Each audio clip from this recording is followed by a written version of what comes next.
This story is about the Vikram and Betal. The title is Why Did the Boy Laugh? ये कहानी विक्रम और बेताल के बारे में है जिसका शीर्षक है बालक क्यों हंसा। पिछली कहानी में हमने सुना कि फिर एक बार राजा विक्रमादित्य ने बेताल को पेड़ पर से उतारा और अपने कंधे पर लाद कर योगी के पास जाने के लिए अपने रास्ते पर आगे बढ़ने लगे।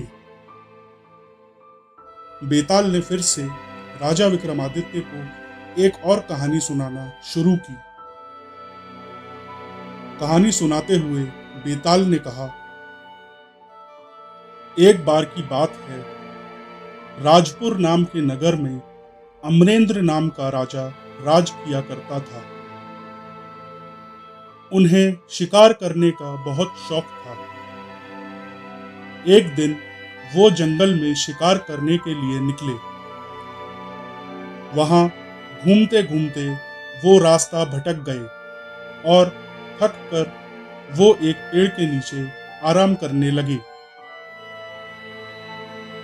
आराम करते हुए उन्होंने एक खूबसूरत कन्या को देखा। उसकी खूबसूरती राजा की आंखों में बस गई।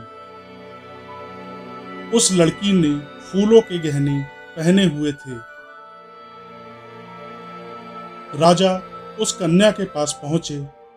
वो कन्या भी राजा को देखकर बहुत खुश हुई। इतने में उस कन्या की सहेली ने राजा से कहा कि ये ऋषि की बेटी है। उसकी सहेली की बात सुनकर राजा खुद ही ऋषि के पास गए और उन्होंने ऋषि को प्रणाम किया। ऋषि ने राजा से पूछा, महाराज, आप यहां कैसे? राजा ने कहा, मैं यहां शिकार खेलने आया था।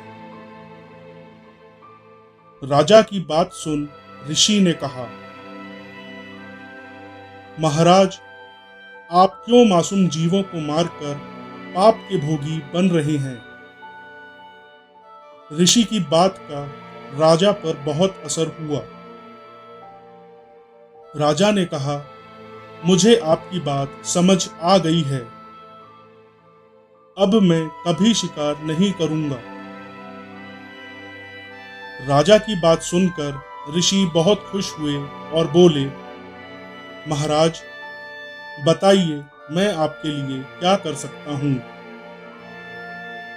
राजा ने ऋषि की बेटी के साथ शादी करने का प्रस्ताव रखा। ऋषि ने राजा की बात मान ली और बेटी की शादी राजा के साथ कर दी। शादी के बाद राजा अपनी पत्नी को लेकर राज्य की तरफ चल पड़े।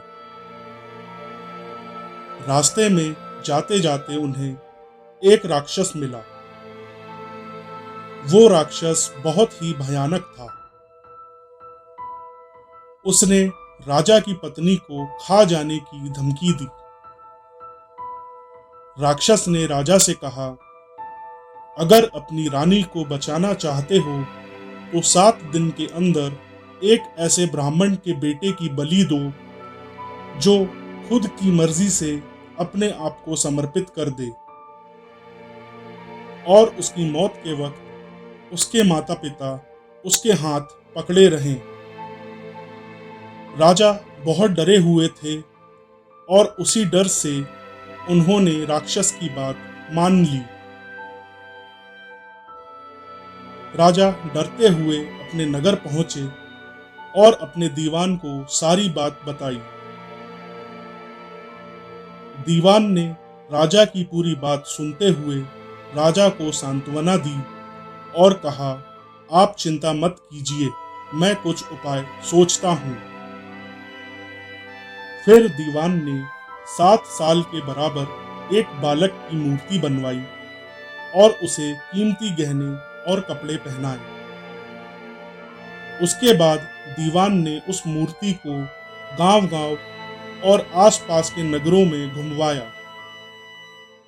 साथ ही उसने यह भी कहलवाया कि अगर किसी ब्राह्मण का 7 साल का बेटा अपनी मर्जी से अपना बलिदान देगा और बलि के वक्त उसके माता पिता उसके हाथ पैर पकड़ेंगे तो उसे यह मूर्ति मिलेगी और साथ ही साथ 100 गांव भी मिलेंगे। ये खबर सुनकर एक ब्राह्मण का बेटा राजी हो गया। उसने अपने माता पिता से कहा, आपको कई बेटे मिल जाएंगे, मेरे बलिदान से राजा का भला हो जाएगा और आप लोगों की गरीबी भी मिट जाएगी। माता पिता ने काफी मना किया, लेकिन बेटा जिद पर अड़ा रहा और अंत में माता पिता को ऐसा करने के लिए मना लिया। ब्राह्मण माता पिता अपने बेटे को लेकर राजा के पास गए और फिर राजा सभी को लेकर राक्षस के पास पहुंचे।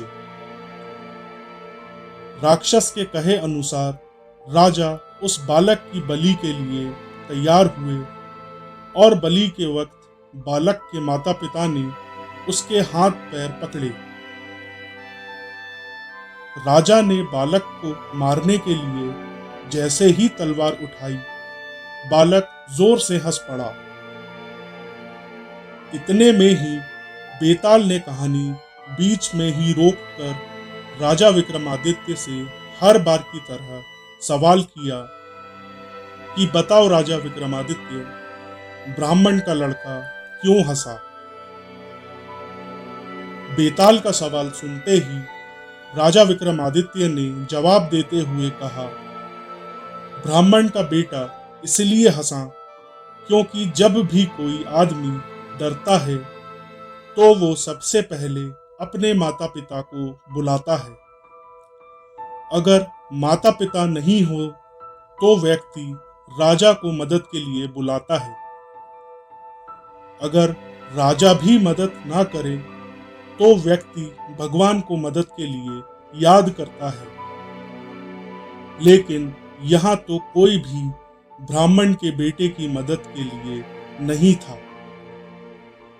माता पिता बालक के हाथ पकड़े हुए थे, राजा हाथ में तलवार लिए खड़ा था और राक्षस उसके सामने उसे खाने के लिए तैयार खड़ा था। ब्राह्मण का बेटा किसी और की भलाई के लिए खुद का बलिदान दे रहा था और इसी कारण वो हंस पड़ा। इतना सुनकर बेताल खुश हो गया और राजा विक्रमादित्य की तारीफ करते हुए बोला, शर्त के मुताबिक आपने फिर से मुंह खोला राजन, इसीलिए अब मैं चला। इतना कहकर बेताल फिर से राजा विक्रमादित्य की पीठ पर से उड़ गया और घने जंगल में किसी पेड़ पर जाकर उल्टा लटक गया। और हमेशा की तरह राजा विक्रमादित्य बेताल को पकड़ने के लिए उसके पीछे भागे। इस कहानी से हमें यह सीख मिलती है कि जब हमें कोई समस्या होती है तो हमें खुद ही उसका सामना करना होता है। हर किसी के लिए यही अपने जीवन में एक जरूरी अनुभव होता है जिससे हम अधिक सामर्थ्यपूर्ण बनते हैं। कहानी समाप्त। धन्यवाद।